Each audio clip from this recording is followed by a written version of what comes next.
नमस्कार, मैं वीरेश ठाकुर हार्दिक अभिनंदन करता हूं एचपी शिक्षा चैनल पर। तो अभी रूबरू हुए आपके समक्ष हिमाचल प्रदेश की सुबह की ताज़ा खबरों के साथ।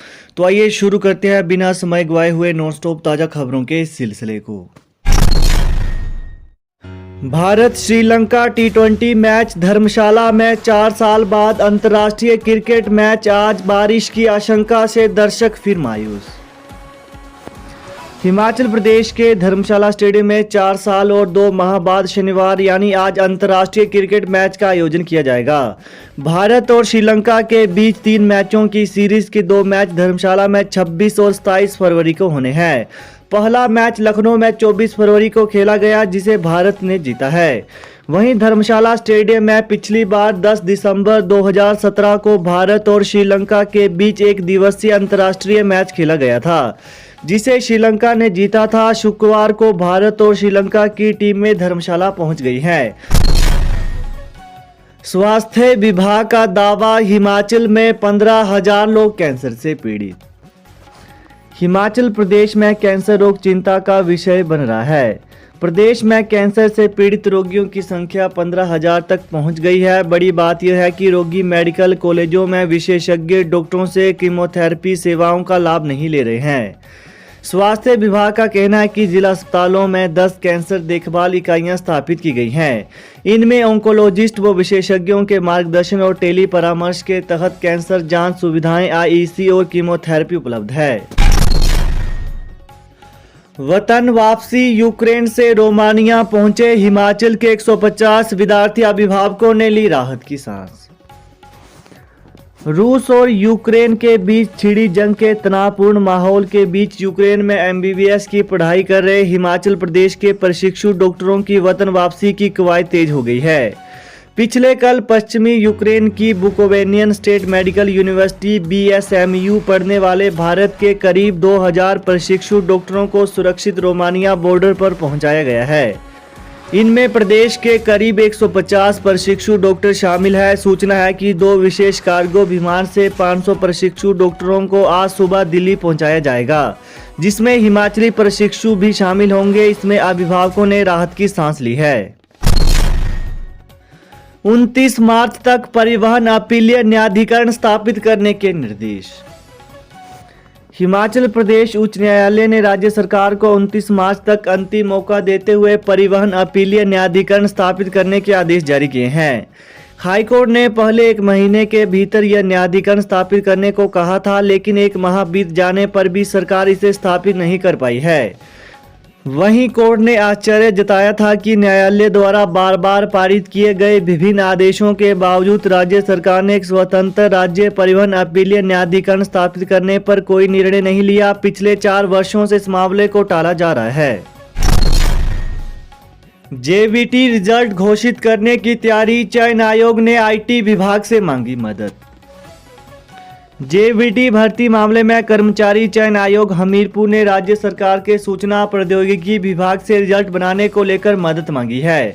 ये मदद इसलिए मांगनी पड़ी है क्योंकि जेवीटी भर्ती में कुल आवेदन 30,000 से ज़्यादा है और इसमें बीएड वालों के आवेदन भी हजारों में है। जेवीटी के कुल 617 पदों के लिए वर्ष 2019 में यह परीक्षा आयोग ने ली थी। जेवीटी भर्ती को लेकर राज्य सरकार की ओर से एक पत्र हमीरपुर कर्मचारी चयन आयोग को भेजा गया। इस पत्र में कहा गया है कि आयोग वर्तमान भर्ती नियमों के आधार पर इस परीक्षा के रिजल्ट को कंपाइल करे।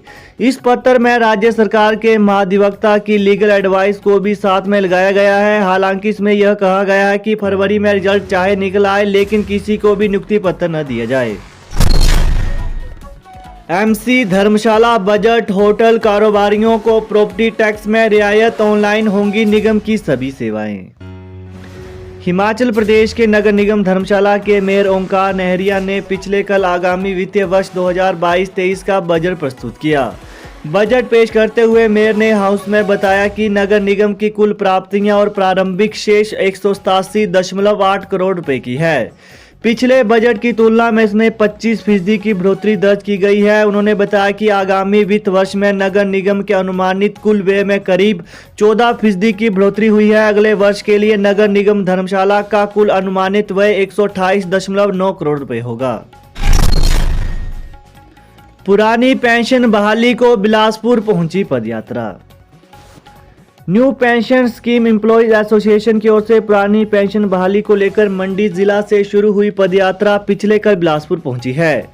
देर रात इस पदयात्रा का रात्रि ठहराव भी सुंगल में हुआ। वहीं आज सुबह यह पदयात्रा सुंगल से शुरू हुई, जो कि नमहोल तक निकाली जाएगी।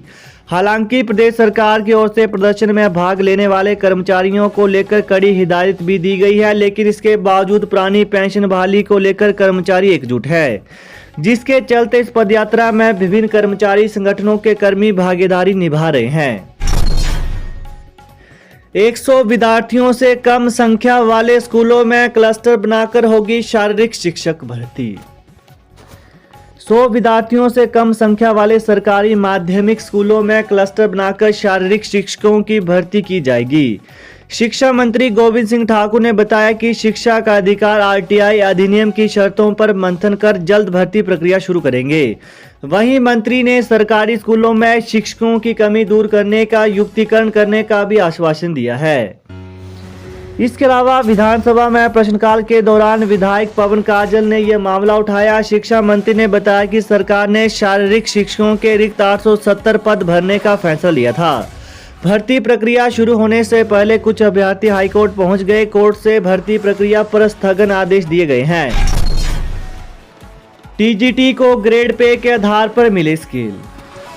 वर्ष 2012 के ग्रेड पे के आधार पर ही टीजीटी को उचित स्केल प्रदान किया जाए। टीजीटी कला संघ इस मई टीजीटी शिक्षकों को दिए गए 3600 ग्रेड पे में संशोधन चाहता है।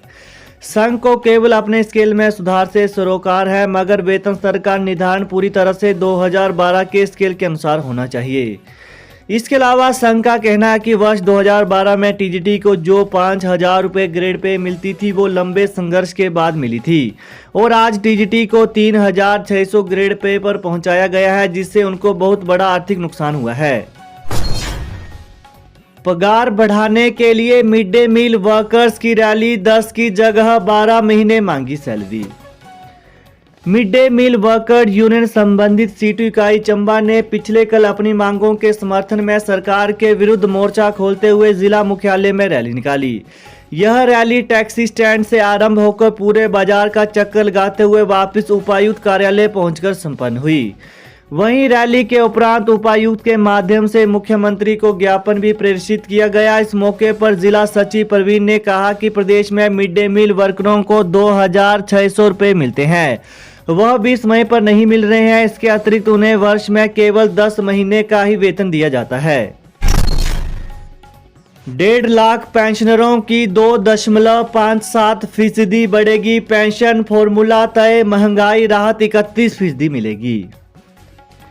हिमाचल प्रदेश में करीब 1.5 लाख पेंशनरों को बढ़ी हुई पेंशन देने का फॉर्मूला तय हो गया है। पेंशनरों को पेंशन देने के लिए 2.57 का गुणांक लगेगा, यानी उनकी 31 दिसंबर 2015 की पेंशन में 2.57% की बढ़ोतरी होगी।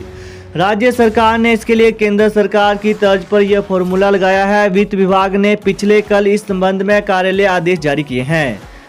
तो ये थी आज की मुख्य खबरें। तो ताज़ा खबरों को पाने के लिए चैनल को जरूर सब्सक्राइब करें। Thanks for watching. जय हिंद, जय हिमाचल।